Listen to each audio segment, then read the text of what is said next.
यानंतर मी विनंती करणार आहे सन्माननीय व्यंकटजी पन्हाळे यांना, शिवसेनेचे नेते, आपण अवघ्या 2 ते 4 मिनिटांमध्ये आपलं या ठिकाणी मनोगत या ठिकाणी संपवावं, कारण साहेबांचं आगमन या ठिकाणी होत आहे।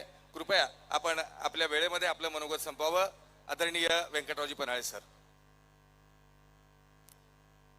परम पवित्र भगवा ध्वज, महाराष्ट्राची कुलस्वामिनी आई तुळजाभवानी, हिंदवी स्वराज्याचे संस्थापक छत्रपती श्री शिवाजी महाराज,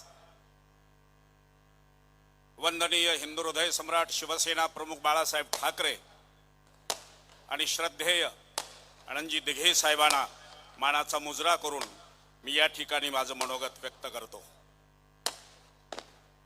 पक्षप्रवेश सोहळ्याला उपस्थित असलेले शिवसेनेचे लातूर लोकसभा संपर्क प्रमुख मंगेशजी कुडाळकर साहेब, शिवसेनेचे सर्व महाराष्ट्रातून आलेले नेते, शिवसेनेचे सर्व जिल्हा प्रमुख, व्यासपीठावरील सर्व सन्माननीय आमदार, शिवसेना महिला आघाडीच्या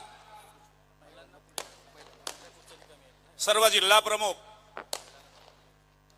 सर्व नागरिकांना आणि माता भगिनींना विनंती आहे, आपण सर्वजण समोरच्या बाजूला ज्या खुर्च्या आहेत, पांढऱ्या खुर्च्या, या खुर्च्यावर आपल्याला येऊन बसायचंय। माता भगिनींना विनंती आहे की आपण समोरच्या बाजूला येऊन बसावं।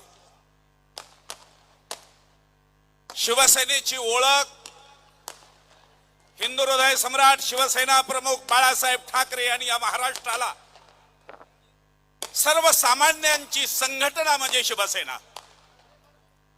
80% समाजकारण आणि 20% राजकारण हा मंत्र ज्यांनी दिला आणि तो मंत्र तंतोतंत अंमलबजावणी करण्याचं काम या महाराष्ट्राचे सन्माननीय शिवसेनेचे मुख्य नेते आदरणीय एकनाथरावजी शिंदे साहेब हे अवलंबतायत। आणि म्हणून संपूर्ण महाराष्ट्र माननीय एकनाथरावजी शिंदे साहेबांच्याकडे अपेक्षेने पाहतोय। महाराष्ट्राचे मुख्यमंत्री म्हणून काम करत असताना महाराष्ट्रातल्या तमाम नागरिकांना हे माझे मुख्यमंत्री आहेत ही भावना होती आणि तीच भावना जपून आज माननीय एकनाथरावजी शिंदे साहेब शेतकऱ्यांचे प्रश्न असो, युवकांचे प्रश्न असो, महिलांचे प्रश्न असो, ते प्रश्न सोडवण्याचा सदैव त्यांचा प्रयत्न आहे।